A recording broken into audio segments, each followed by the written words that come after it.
Ayaw nga buntag. Kasama natin ang ating kaibigan. Mayroon lang po siyang ipapaabot sa lahat ng naka-encounter po ng pag-iba ng kulay ng kalangitan dahil sa sobrang pula nito. Nagkakulay na ng dugo. Masamang pangitain din po ang nakikita ng ating kaibigan. Itong mga lugar po ngayon ang ating pangalanan, no? Dahil mayroon nakita si kaibigan na may tatamaan talaga ng malakas na lindol po ngayon, kaya mag-ingat po tayo kung ano man po mga lugar itong babanggitin ng ating kaibigan, lalo na ay nagpapakita na ang pag-iba ng kulay ng kalangitan. Hindi po ito maganda. Sumpa ito, sumpa dahil sa kasalanan ng tao, guys. Kaya pakinggan po ninyo si kaibigan. Nag-usap kami kanina na mayroon daw mga lugar na kailangan talaga maghanda ngayon, kaibigan. Salamat.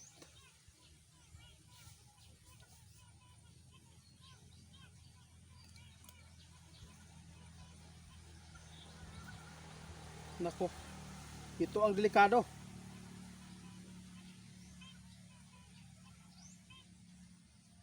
Ang ingon ni kaibigan, mga idol, kini nga mga lugar nahinganlan na niya kani sa una pa. Yung mga lugar na to, binabanggit na po lagi ng ating kaibigan. May nakita si kaibigan ngayon na maghanda po yung mga malapit sa dagat. Yung Cotabato, isa po dito sa pinaka sentro po ng malakas na lindol. Jinsan, Sarangani, Takurong, katong gipahingan nato dool ana, yung mga malapit-lapit dyan, mag-ingat po kayo dahil malakas po itong sakuna lindol na tatama po doon sa mga lugar na nababanggit dahil po sa pagyanig lagi ng lindol, guys. Naaalala ko yung mga nakaraan yung tumama yung lindol sa Cebu. Grabe po yung pangyayaring na ibalita nun. Kaya dito po tayo ngayon sa mga sign na masama.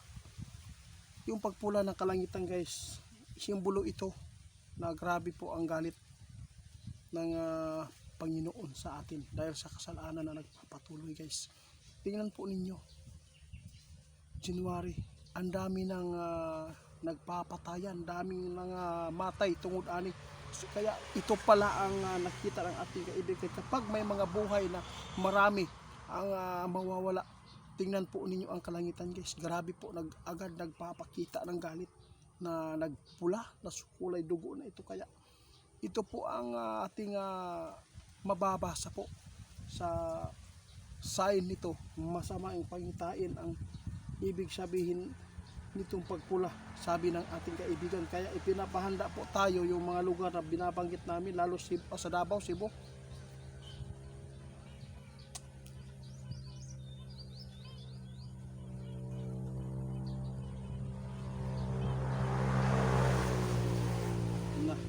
Ito ang sabi ng ating kaibigan.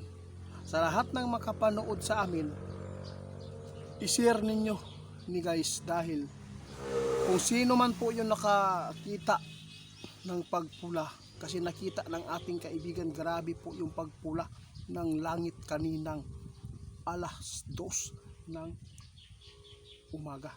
Hindi yan maganda. Hindi yan maganda, guys. Masama yan kapag yan po ang oras na nagpapakita. Iwan ko lang, baka mayroon pong nakakita kanina no, mga alas 2 ng umaga, madaling araw.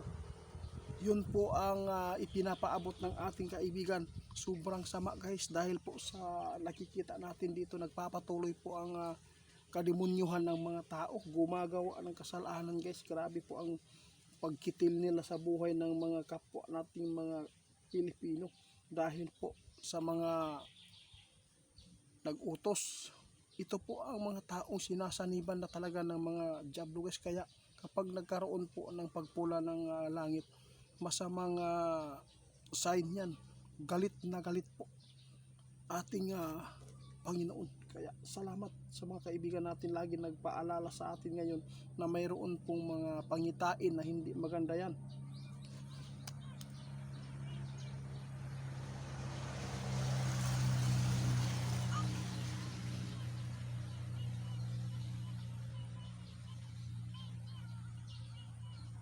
Diyos ko. Cotabato, mag-ingat po kayo ha. Sa mga malapit sa dagat, marami akong subscriber dyan.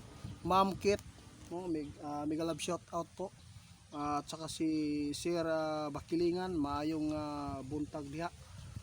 Karon nagpaabot si kaibigan kasi kahapon nag-vlog ako, nagpaabot kasi nandito si kaibigan kagabi. No, emergency ang pagpapaabot. Maghanda lang po daw ang mga tao kasi may lindol na makasagupa yung lugar na binabanggit po natin kahapon. Nagkaroon talaga ng lindol nangyari, kaya ipinapaabot yun ng ating kaibigan para hindi magulat at hindi magpanik ang mga tao. Kaya nandito po si kaibigan ulit ngayong buntag, ngayong araw, ngayong umaga na to. Mayroon talaga silang nakita kaninang alas 2 ng madaling araw. Ito po ay sign na hindi dapat baliwalain, dahil po alam po natin, iwan ko lang kung may nakakita ba itong sign na nakita ng ating kaibigan. Grabe po ang kalangitan, grabe po ang nakita ng ating kaibigan. Pumula halos lahat ng himpapawid kung saan natin makikita ang mga dagom sa manaliha. Grabe, puro pula guys. Ibig sabihin nito, grabe po ang galit ng ating Diyos dahil sa mga nangyayari po dito, ang pagpapatuloy na paggawa ng kasalanan. Kaya mag-ingat tayo guys. Ang sukli nito alam na po ninyo, kaya si kaibigan nagpaabot na